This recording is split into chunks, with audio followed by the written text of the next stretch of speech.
ci réew mi ñu tàmbalee ko réew mi quotidien avec l'élection du SG de l'ONU je pense que lii itam ça fait beaucoup de bruit et beaucoup de tollé Mimi Touré nag clôturé na le débat coow li dana amam du am dana demam du dem day doonam du doon Mimi Touré dafa daal di écarter tout bonnement ki nga xamante ni mooy Macky Sall ndaxte la mu wax mooy candidature am amul benn chance boo xamante ni tax na muy daal di antu ndaxte successeur ki nga xam ne mooy Antonio Guterres dafa war a am CV boo xamante ni dafay daal di leer nañ waaye itam respecté dëggantaan li nga xam ne mooy ak yelleefu doomi aadama te loolu c'est à l'antipode de li nga xam ne mooy CV wu Macky Sall mu nekk nag kaddu yoo xamante ni moom Mimi Touré daal dina koy yëkkati teg ko ci ndodd ki nga xam ne mooy Macky Sall écarté tout bonnement les chances en tout cas de son élection ci poste bi nga xamante ni mooy poste en tout cas.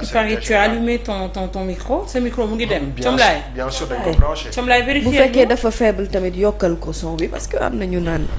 dégguñu fari bu baax te li muy wax nii dafa am solo d'accord c'est bon bu fekkee ni déggoo leen ko da ngeen di génn ci live bi dugal comme ça son bi daal di ñëw c'est bon mën nga continuer. yaa ngi dégg sa bopp voilà donc ma tàmbaliwaat ko rek bamtuwaat ko li nga xam ne mooy élection SG bu ONU moom nag Aminata Touré dafa daal di écarter tout bonnement li nga xamante ni mooy les chances de Macky Sall ndaxte yàggul ñu ngi dégg coow li nga xamante ni daal dina undu dina amam du am dina ko doon wala du ko doon moom Macky Sall secrétaire général bu ONU moom nag Aminata Touré mi nekkoon premier ministre bu moom mee di Macky Sall nee na candidature am amul benn chance de succès boo xamante ni mën nañ ko ci saytu ndaxte ki war a jël li nga xam ne mooy place Antonio Guterres dafa war am CV boo xamante ni dafay wane ni respecté na ak yelleefu doomu aadama les droits humains te amu ci lenn loo xamante ni mën nañ ko ci assimiler CV wu kii di Macky Sall ndax on se rappelle de l'histoire on se rappelle aussi de li nga xam ne mooy magistère am fii ci réewum Sénégal te amu ci dara loo xamante ni respecté na en tout cas ak yelleefu doomu aadama ba tax na moom mu gëm ni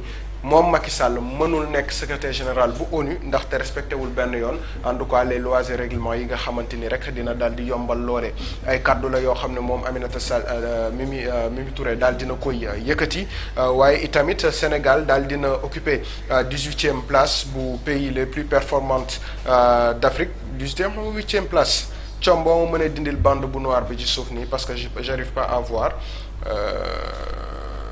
mu nekk itam benn percée économique boo xamante ni bu am solo la ñu daal di koy saytu gannaaw voilà 13e place je pense 13e place la daal di occupé ci li nga xam ne mooy les pays les plus performants d'Afrique mu nekk itam lu am solo gannaaw ba ñu gisee situation économique bi fi mu daal di toll. mani s'il vous plaît ki nekk ci rond bi ki ñu def ci rond bu ndaw mi waaw kooku mu ne dafa bëgg nekk secrétaire général kan mu ne. ONU. kon moom mii nekk ci rond bi moom laa dégg ñenn ñi ci suba di wax naan pourquoi duñu ko soutenir c'est un Sénégalais on doit pouvoir se soutenir entre nous te Aminata Touré mu ne moom candidature am amul benn chance de succès ndax CV bi ak li nga xam ne moom moo jëm ci wàllu droits humains da cee respecté wul ak yelleefu doomu aadama yi waaw moom ki nekk ci rond bu ndaw bi moom xanaa xamul ne moom réewam gii mu nekk maanaam bu fi doon bëgg a faluwaat pour nekk sax maire non bari na chef de quartier. kenn du ko fal wala moom xamul loolu ba tey. waaye boo nekkul chef de quartier nekkoo maire laaloo député président moom kenn waxatu ko ndax bi ñu la joxee fukki at ak ñaar yow ba ngay tëj di daaneel yow bu fekkoon sax danga ñoo bàyyil ay bor rek dem amul benn bakkan bu fi faatu amul benn restriction yoo xamante ne gis nañ ko fii yoo xamante ne dafay enfreindre la liberté d'autrui bu boobaa sax ñu mën a wax yow mii nag ñu bëgg a régler sa problème ne la kaay sa réew nañu laa bëgg a àtte pour haute trahison yow yaay dem nga ne da nga bëgg a candidater pour nekk secrétaire général de l'ONU ce pays là quand même neex na avec beaucoup de zèle. mais ce qui me dérange mooy ñi koy soutenir ci candidature bi sax. j'ai pas compris en fait. waxagu ci pour le moment on attend peut-être réaction pour savoir ndax bëgg na ko ou pas. j'espère que non je parle pour au cas où bu ko décider j'espère que non. naar bu ndaw j'espère wax ci xayma bi la ko déggee. Aminata Touré c'est quand même quelqu'un qui est très informé elle ne parle pas en l'air d'habitude. buy wax dara c'est parce que am na. ci réew mi la ñu nekk te itam dañuy dégg ay mbokkam di génn di wax ñun ñëpp xam nañu la nga xamante ni la ñu bëgg dans tous les cas la ñu bëgg ak la nga xamante ni moo amul dara loo xamante ni possibilité la donc ñu dem gannaaw loolu ñu daal di ñëw ci Le Soleil yéenekaay ñëw wax ci falsification de signes monétaires en hausse faux billets vraie calamité lii itam mu nekk ab coow boo xamante ni fi mu toll ni saytu nañ ko ci réew mi wàllum faux billets yeeg billets noirs yi mu bëri lool fi nga xamante ni mooy ci réewum Sénégal waaye depuis début année bii nga xam ne dañu nekk li ñu saisir agum ci koppar ci wàllum faux billets moo ëpp sax li nga xam ne saisir nañ ko ci daaw ci at bi yëpp parce que contre-valeur mu ngi toll ci 21,3 milliards de francs CFA soit près du double de 2024 un système structuré de blanchiment à l'échelle mondiale Pape Seydou sera bi expert monétaire le faux monnayage fausse les prévisions macroéconomiques mu nekk nag incidence boo xamante ni bu jéggi dayoo lay am ci wàllum économie parce que dafay ternir bu baax a baax li nga xamante ni mooy appareil bi waaye itam mën nañ ci saytu ni actuellement li nga xam ne mooy douane ak lépp loo xam ne dafa jëm ci organe de contrôle yu ni mel itam ñu ngi daal di def seen liggéey bu baax a baax waral itam liggéey bu mucc ayib bi nga xamante ni ñu ngi koy def ndaxte lii yëpp ci billet noir Mamy Samb ñu ne la doon dox ci dëkk bi. problème bi mooy kay nu ñuy def bay dugg bay raxas bay génne. c'est terrible moo jaaxal ñëpp. bu fekkoon c'est la première fois ñu constater la présence de faux billets dans ce pays d'accord mais on se souvient encore ici de c'était l'affaire Bougazelli non. C'était par rapport aux faux billets et autres. te ba léegi la pratique continue donc il y a un problème. parce que y a des ténors yoo xam ne bokk nañ ci système bi aussi qu'on ne dise pas. te boo leen raxasee de Pape Ahmadou doo xàmmee le vrai du faux de wala. non non ce stratégie très dafa am faux billet am vrai faux billet. vrai faux billet. faux billet bi machine yi mën nañ ko détecter mais vrai faux billet bi day jàlle ci machine bi loolu moo ci grave. loolu il faut ñu ñëw ci yow ci kanam. am na vrai faux billet boo xamante ni machine mënu ko détecter. loolu il faut ñu ñëw ci incha allah. mooy lu jafe lool en tout cas et on espère que dinañu ko daal di gën a intensifier liggéey bi leen ndaxte bu ñu ko daal di éradiquer dinañu jàppale bu baax ci koom-koom gi ñu dem.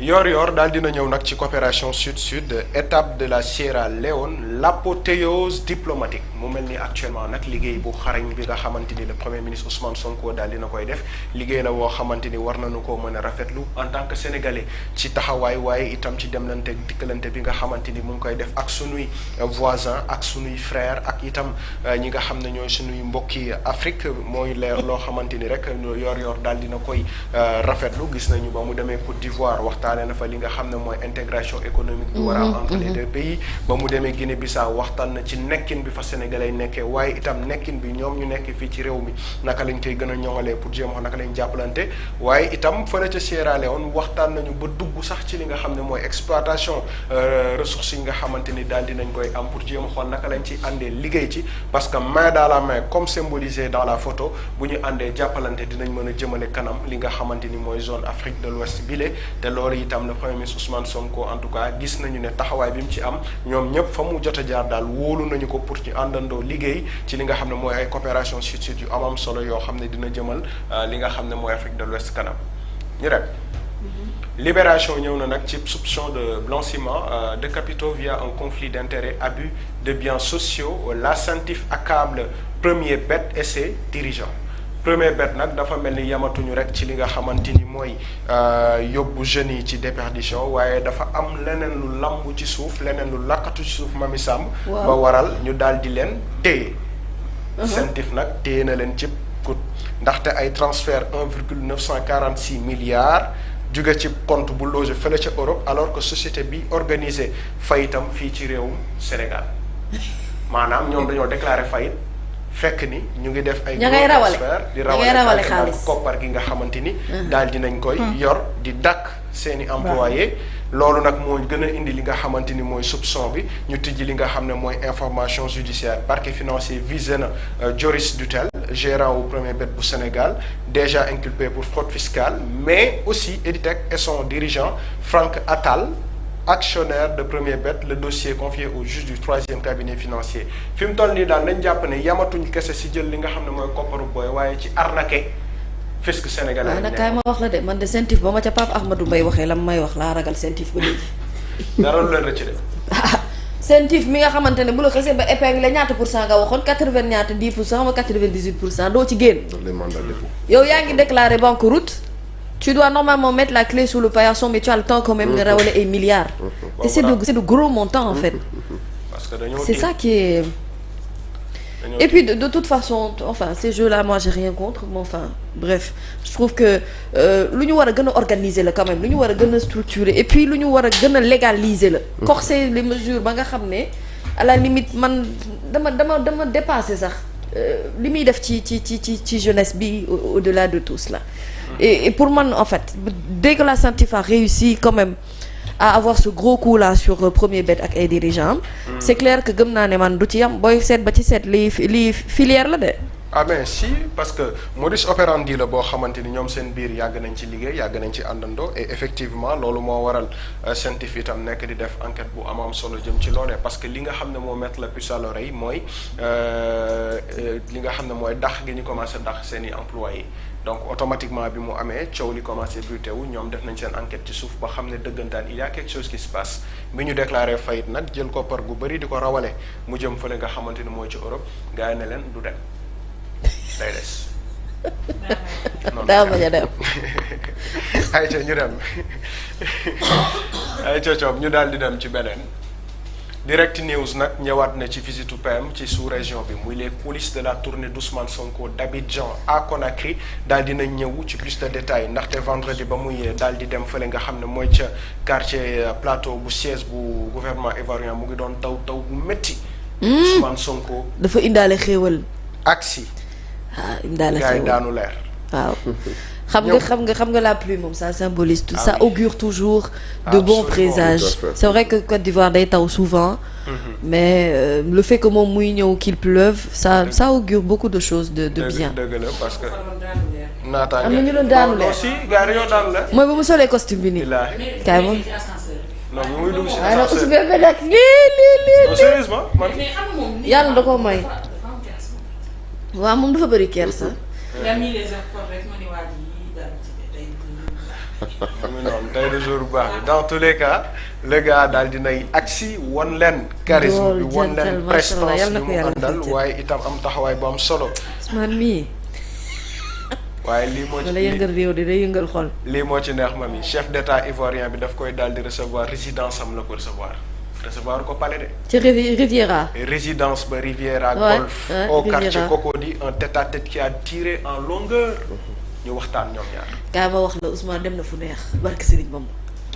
loo gis. Cocody googu mu dem. dem na fu neex maa ko xam. Riviera googu mu dem ca résidence ba maa ko romb maa ko xam dem na fu neex. man Ousou mii. Ousou moom. Ousou de nañ ko jox mooy dem fu kenn demul. dañ ko jox Afrique.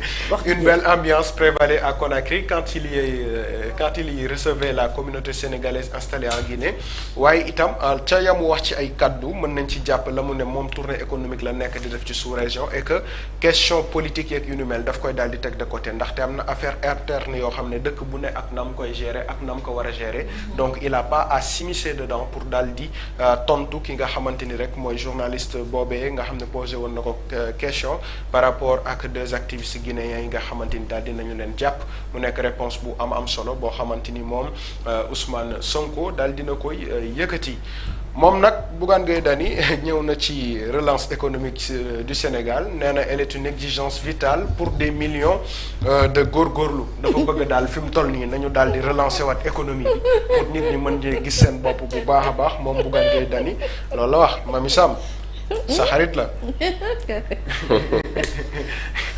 Fadi damaa feebar tey jàpp ci rek. ñu dem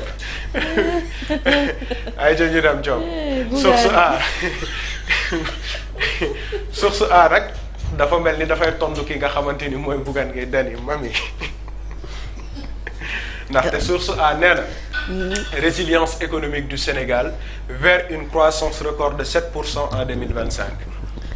fi nga xamante ni la ñu toll jamonoy tey kembe wàllum économie gis nañu ni kat croissance bi nga xamante ni Sénégal jël na ko dina am minimum 7% ci 2025 bi ndaxte ki ko wax nag mooy BAD Banque africaine de développement bi publier rapport am ci perspective économique de l'Afrique les taux de croissance wax na ci projetés pour le continent 2025 et 2026 dépasseront la moyenne mondiale maanaam daal Afrique ci taxawaay gi mu nekk nii fi mu toll nii bu fekkee teggewul tànkam gis nañu ne mën na dem ba lii di croissance économique am dem ba peut-être peut-être mën a diirante mbagg ak fi nga xamante ni toll na fa au niveau mondial ndaxte nag ay poussées yu am solo la. Le document qui passe en revue à la situation économique de l'Afrique annonce des lendemains meilleurs pour le continent, notamment pour le Sénégal qui pourrait connaître une croissance économique record de 7% en 2025. Donc mu nekk mbir moo xam ne moo am solo la, tout en espérant que dina am répercussion dans la vie des góorgóorlu comme dirait moom Bougane Gueye Dany.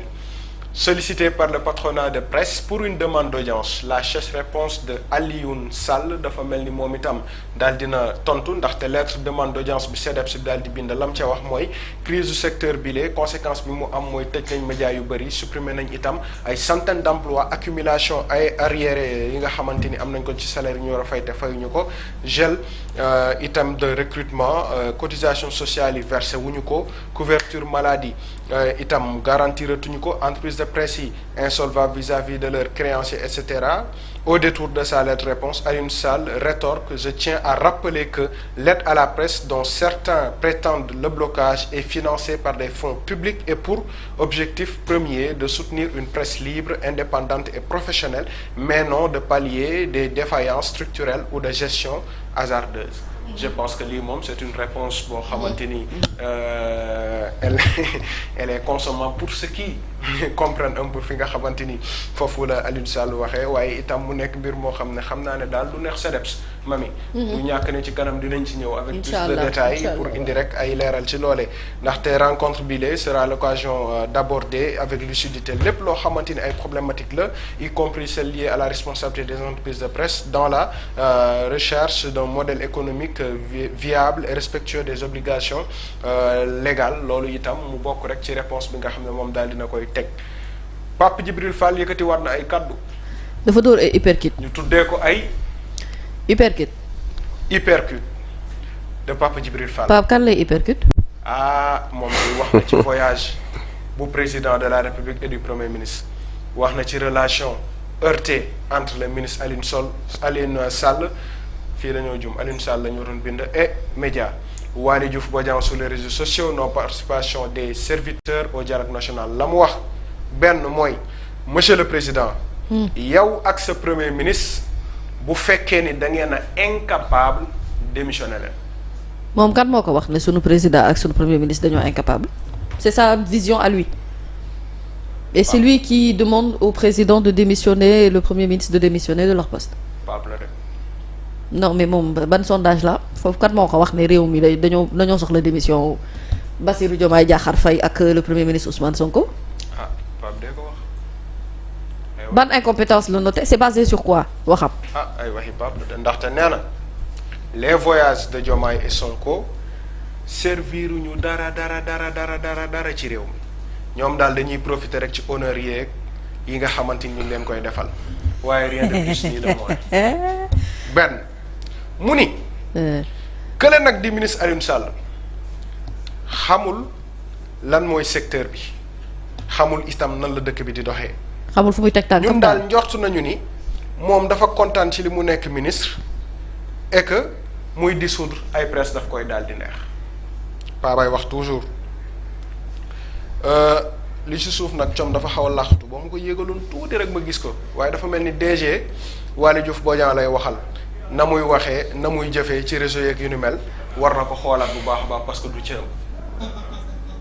Pape mooy wax toujours. En fait bu fekkente ne journal bi moo sélectionné lii ci ay propos Pape Djibril Fall fësal ko. waaw ce n'est pas une bonne stratégie de communication pour Pape Djibril Fall qui je pense est beaucoup plus intelligent que ça. xam nga être dans le débat de Waly Diouf Bodian c'est parce que Waly dérange, c'est quelqu'un qui dérange sur les réseaux parce que voilà ba Waly Diouf Bodian moom kookoo yor ay uppercut nag kooku la ñu war a wax nag les uppercuts de Waly Diouf Bodian sur les réseaux sociaux. waaw mais. waaw wala déggoo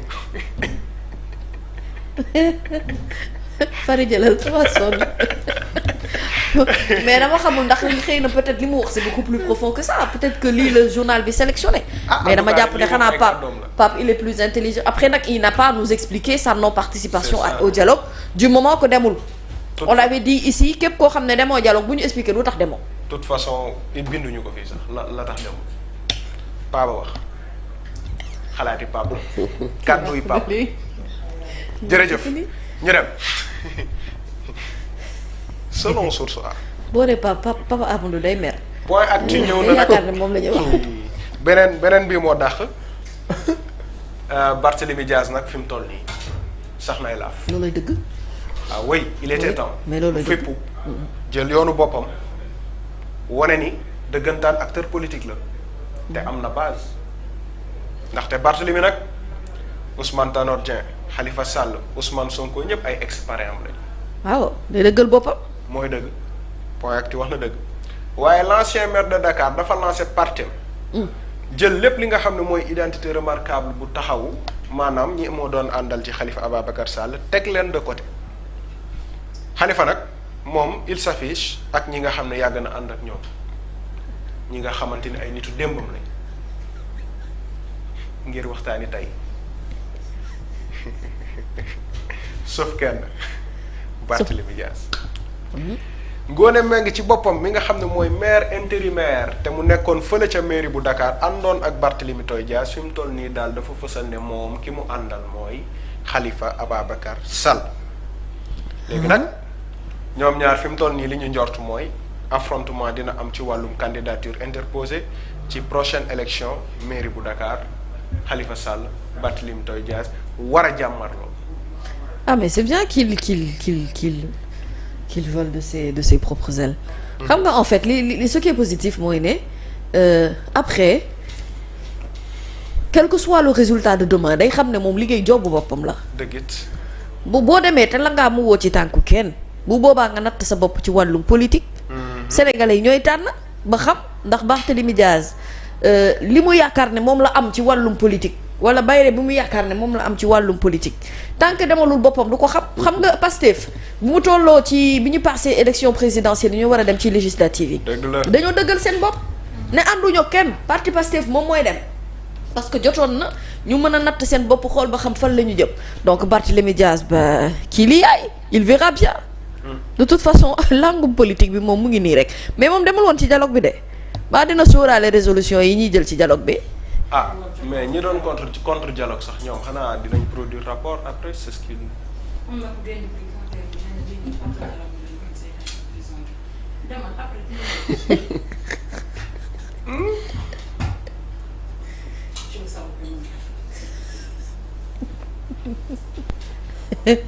ñu dem naa bu faaw ñu waxtaan. L'observateur daal dina ñëw nag ci demande de liberté provisoire bi ñu rejeté. Le pôle judiciaire financier douche les espoirs de Tahirou Sarr sotti na ko ndox mu sedd maanaam pour ñu déggul nasaraan. Tahirou daa dem ndox ma. tëmbal ci ndox ma. Les terribles raisons du maintien en détention utile et nécessaire de l'homme d'affaires. xam nga fii dafa am solo baax a baax ci titraay bi mu utiliser dafa ni les terribles raisons du maintien en détention utile et nécessaire. maanaam li tax ñu téye Tahirou Sarr ci biir kaso bi. muy lu am solo lool. waaw waaye loo xam ne itam kenn mënu ko. waaw mënul ñàkk.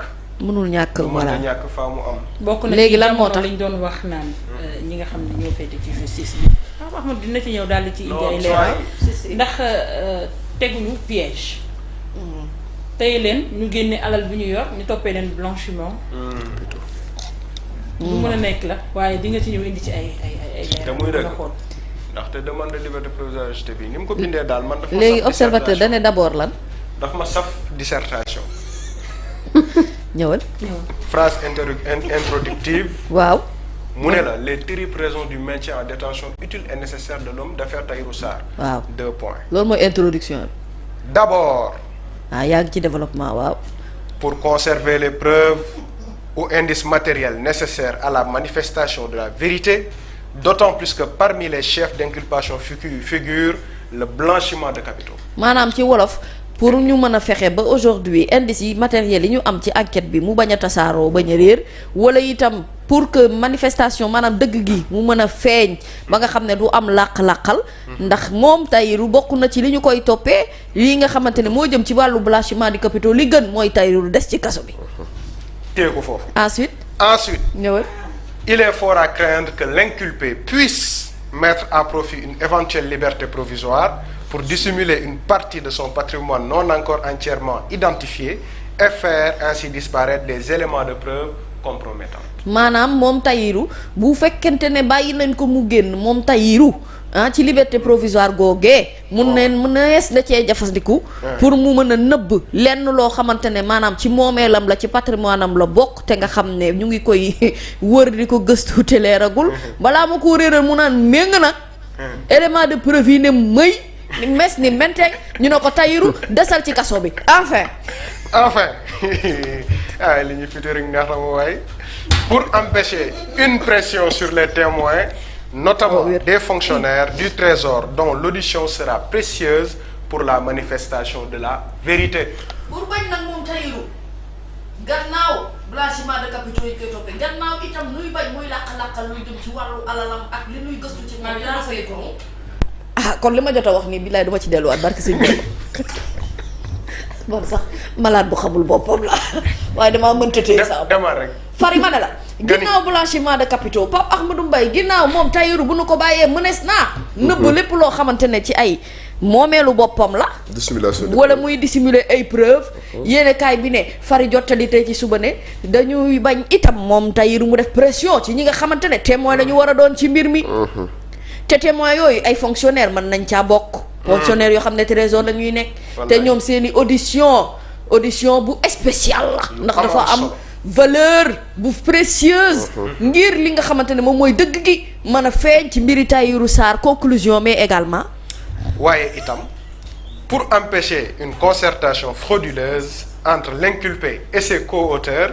ou complices, notamment les fonctionnaires de l'État et éventuellement les responsables des banques dans les livres contenant les transactions suspectes. tey Tahirou daal. Tahirou da ngay toog de. ci gàttal. Tahirou du génn de. mënagul génn. déedéet. ci Tahirou mënagul génn. en conclusion nan la ngay waxatee sax. en conclusion. en conclusion. en une phrase. Tahirou doo génn. bref Tahirou mënagul génn. jërëjëf ñu dem. doo mën a dem. ndamoon na dangay toog. dangay toog comp. astaghfirullah. moo nabu jaru astaghfirullah. ñu jógee ci registre boobu noonu. ñëwaat ak L'As Quotidien ñëw na indi ci kii nga xamante ni mooy Bougane Gueye Dany daal di wax ci économie crise confiance en berne Bougane Gueye secoue le gouvernement kay jërëjëf Bougane les drépanocytaires abandonnés itam lii mu nekk itam benn situation boo xamante ni pour man lu ñu war a bàyyi xel la. mooy ñi nga xamante ni ils sont en situation de drépanocytose. Actuellement ils ont tous les problèmes du monde en tout cas pour suivre seen traitement comme il se doit vraiment vivement que le ministère de la santé daal di ciy indi taxawaay bu am solo. au moins jàppale leen teg ay stratagèmes yoo xam ne dina leen mën a jàppale bu baax a baax. La majorité s'oppose statut du chef de l'opposition loolee itam du yàgg léegi dinañ ci indi plus de détails ñu dem. Les Échos yéenekaay demande de liberté provisoire Lat Diop abat une carte décisive le 19 juin ay le 19 luy xew. le 19 après Tabaski la. le 19 luy xew. La bataille aura lieu à la Cour suprême. kooku maître laa ko bàyyee. ci kanam dinañ ci ñëw plus de détails. en mission à Cotonou kan moo dem mission Mami. Cotonou c'est au Bénin. yeah. kan moo fa dem. mais Mami sa xarit. kan. sa doom nday. mami taal sa micro. sama xarit sama doomu nday. Cotonou Bénin. waaw. kan la. Abdou Mbow. yow xoolal bu ma lu tax ngeen tuddee ko Bénin. Cotonou la dem. waaw Cotonou ba mu demoon léegi yéen béninois yi yow ku la wax na yow Abdou Mbow sama xarit la yow. béninois yi yéen ñoo leen wax loolu. demul Cotonou. wala demoon kay. bàyyi mu sedd. bàyyi loolu. Abdou Mbow remobilise les militants de l'APR du Bénin qui crachent sur le régime. lan la mooy photo bi wala. moom selon les Échos. ñii la wala ñii ñooy craché. même ma tourné. fan lañ nekkoon nii ko la saal. ñu dem may ma tourné waat xool mën naa wàññi olof loolu lay wax.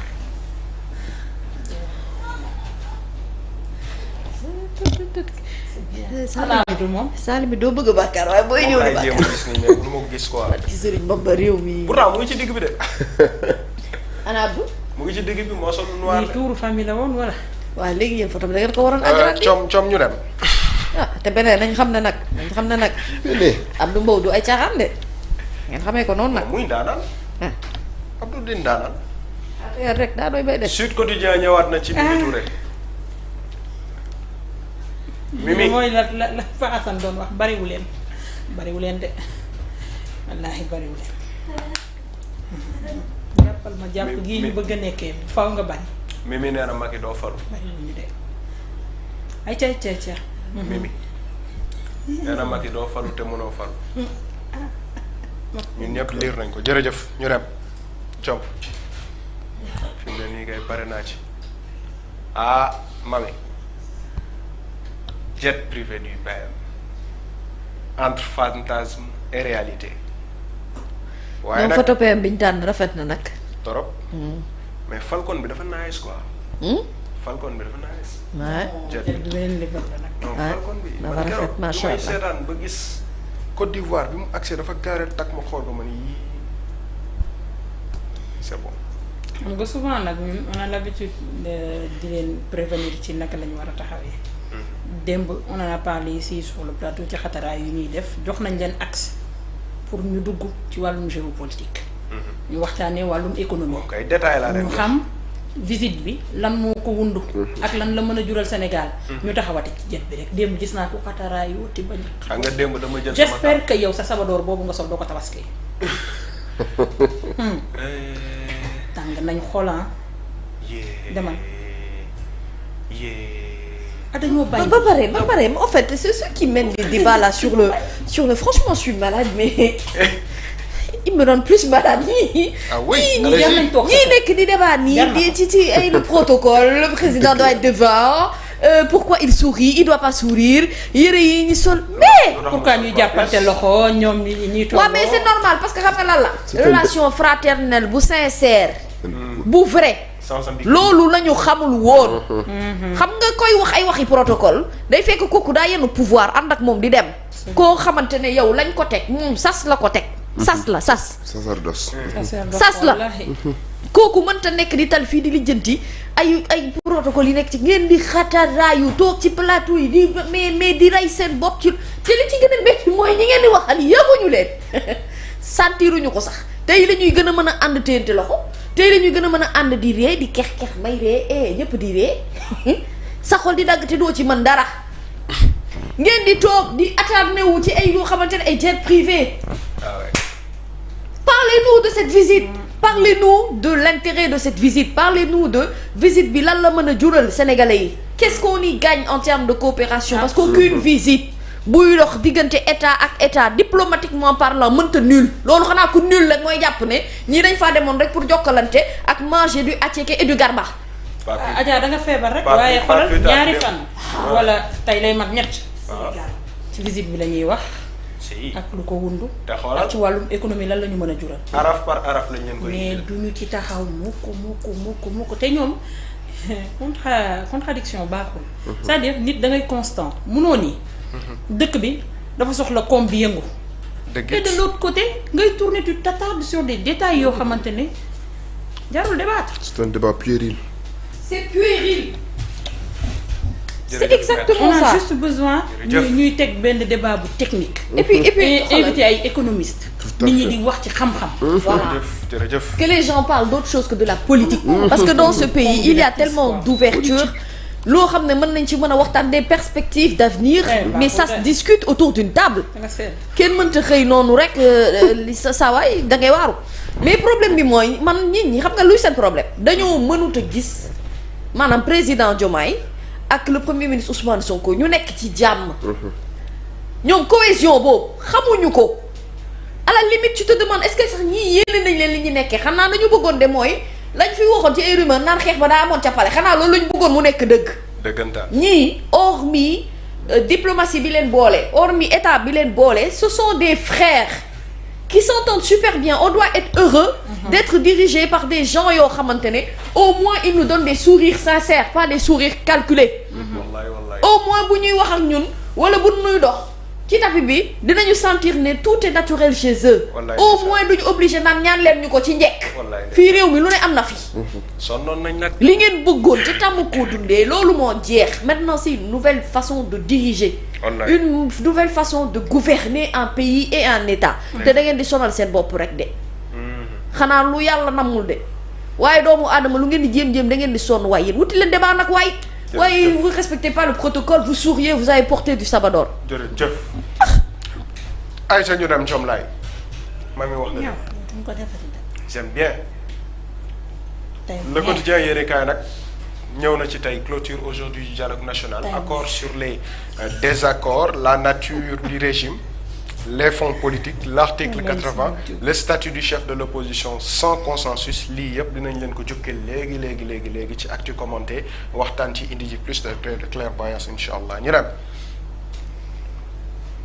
ay ca com ñu biir le secrétaire général de l'ONU des proches du pouvoir disqualifie Macky Sall Mimi Touré la mu wax naa leen ko waaye entre autres mën nañ ci jàppale mu ne diggante 2021 ba 2024 82 personnes ont perdu la vie dans les manifestations au Sénégal et des centaines de personnes ont été illégalement emprisonnées loolu yëpp sous la responsabilité de Macky Sall moom mi nga xamante ni moo bëgg a doon secrétaire général bu ONU Waly Diouf Bodian nag la mu ca wax mooy li nga xam ne mooy organisation internationale yi ñoom dañoo yàgg critiquer gestion nébuleuse bu Macky Sall et le génocide économique bi nga xamante ni am na fii ci réewum Sénégal donc nag candidature am warul doon loo xamante ni lu mën a nekk lay doon waaw Dame itam lam ca wax mooy ku bëgg a diriger ONU après avoir pillé les ressources de son pays et assassiné beaucoup de personnes de compatriotes qui luttaient contre ces dérives dictatoriales et l'effondrement de l'état de droit est non seulement une aberration mais une plaisanterie de mauvaise foi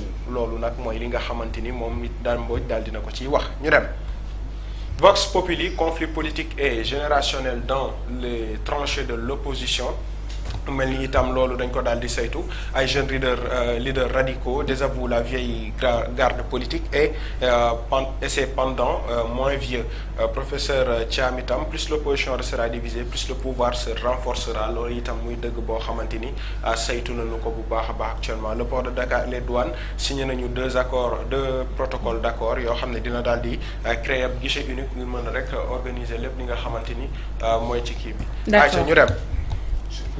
ñu jeexalee ko sport réew mi quotidien daal dina ñëw ci Al Nassr Sadio Mané encore poussé vers la sortie mu mel ni itam moom itam gannaaw Cristiano Ronaldo dafa mel ni rek ci tànku dem la daal di nekk jóge foofee nga xamante ni mooy ci Al Nassr ñu daal di suivre rek la nga xam ne moo fay daal di xew fii ak ay fan ñu dem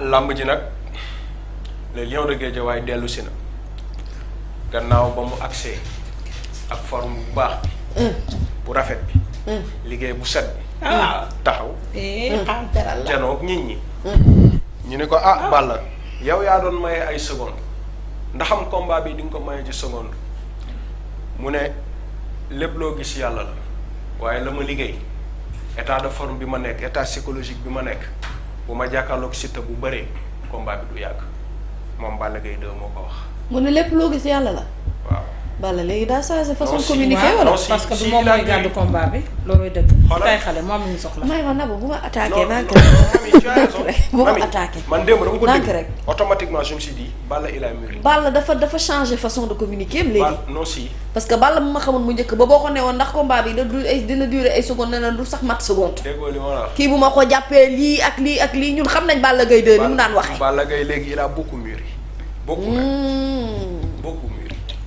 nga ne mu ne lu muy def Siteu. nee na bés bu ñu janoowee Siteu taxaw bëre. waaw. soo kattanu yàlla.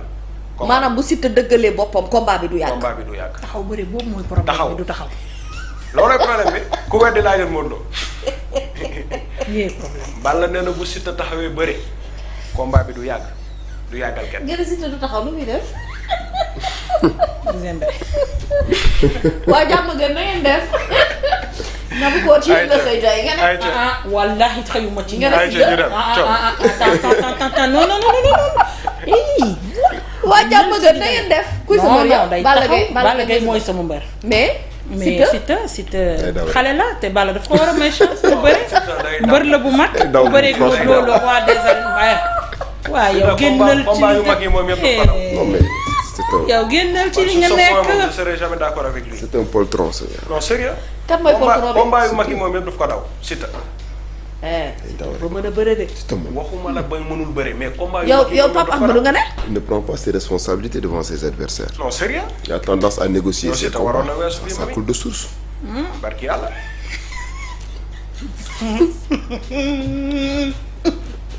DG2. Dabakor mooy supporter boo xamante ne. Balla Gaye mooy sama mbër de mami. moom day far fu mu far waaye bëggul problème ak. man benn problème laa am. Balla Gaye mooy sama mbër. Balla Gaye mooy sa mbër. mii mooy sa mbër. te yow kaay ma wax la yow booy caaroy ka. yow ñun caaroy sax dañoo am suñu. man ëxlu boobu seen mindset laa. macha allah. xam naa li waaye yow fan su Balla Gaye nga waaye yow au moins yaa ngi joxe sa opinion ci làmb ji sans pour autant nga ragal yow ragaloo Pape Amadou Mbaye. man ragaluma parce que man dem naa. mais kon lan nga wax si nga ne. pour une première fois ma dem stade c'était ma toute première fois ma seetaan ni làmbu Balla Gaye ak Tapha Tine mais xool na ci man parce que dama am victoire mais bu làmb bi jeexee am na ñu doon daan yéesi loolu la noonu. tombé en tranche. tombé des nues. jaaxle naa de du ma dem dootuma demati waaye du ma gaaw a demaat. xanaa doo dem ci seetaani combat kii bi. yow da nga neex fu ma jëm. Thiam ñu dem. je reste chez moi. ñu jeexal ak Odia je pense moo ci topp. Odia nag indil na la situation presse bi caricaturé ko. borom kopp gee te sol sabadoor bu marron bi kan la. jaaxal toogal bi yaatu kokkal.